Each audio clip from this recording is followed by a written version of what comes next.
दोस्तों, हाल ही में ही डीआरडीओ की तरफ से एक इमेज को पब्लिश किया गया है जिसमें देखा जा रहा है कि हमारे रक्षा राज्य मंत्री ने डीआरडीओ की एक लैब को विजिट किया है और इस विजिट के दौरान हमारे रक्षा राज्य मंत्री ने कावेरी इंजन को लेकर डीआरडीओ, जीटीआरई और एरोनॉटिकल डेवलपमेंट एजेंसी के साइंटिस्ट के साथ बातचीत की है।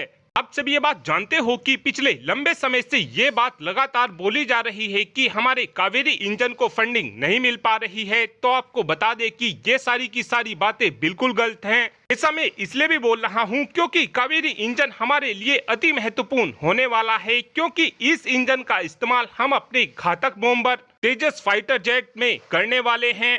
घातक बॉम्बर के अंदर हम कावेरी इंजन के ड्राई वर्जन का इस्तेमाल करने वाले हैं। इस समय हमारे कावेरी इंजन का ड्राई वर्जन 42 किलो न्यूटन से 48 किलो न्यूटन के थ्रस्ट को जनरेट करने में सक्षम है। कावेरी इंजन की टेस्ट फैसिलिटी में हम ऑलरेडी ही अपने कावेरी इंजन की टेस्टिंग 70 घंटों तक कर चुके हैं। कावेरी इंजन की हाई अल्टीट्यूड टेस्टिंग को रशिया के अंदर किया गया था और इस टेस्टिंग के दौरान रशिया ने हमारे कावेरी इंजन की हाई अल्टीट्यूड टेस्टिंग को 75 घंटों तक किया है।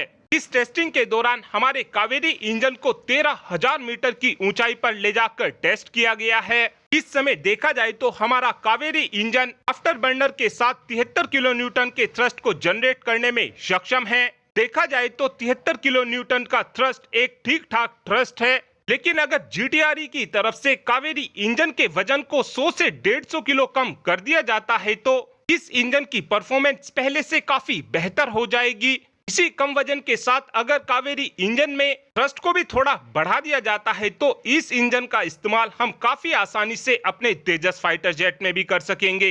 और ये सिनेरियो जब बन पाएगा जब हमारा कावेरी इंजन 85 किलो न्यूटन के आफ्टर बर्निंग सेक्शन थ्रस्ट को जनरेट कर रहा होगा और ड्राई अवस्था में हमारा कावेरी इंजन 52 किलो न्यूटन के थ्रस्ट को जनरेट कर रहा होगा। जब ही जाकर हम अपने तेजस फाइटर जेट के अंदर कावेरी इंजन को लगा पाएंगे और फिर हम काफी आसानी से जनरल इलेक्ट्रिक के F414 इंजन को भी पूरी तरीके से अपने कावेरी इंजन से रिप्लेस कर सकेंगे और फिर हमको अमेरिका के ऊपर निर्भर नहीं रहना पड़ेगा। इसीलिए अब कावेरी इंजन के वजन को कम करने पर और इस इंजन के आफ्टर बर्निंग सेक्शन को पहले से बेहतर बनाने पर फोकस किया जा रहा है।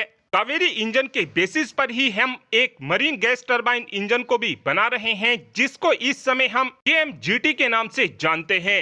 इस इंजन की मदद से भविष्य में हम अपने जंगी जहाजों को पावर दे पाएंगे। कावेरी इंजन हमारी नौसेना और हमारी वायुसेना के लिए भविष्य में अति महत्वपूर्ण होने वाला है।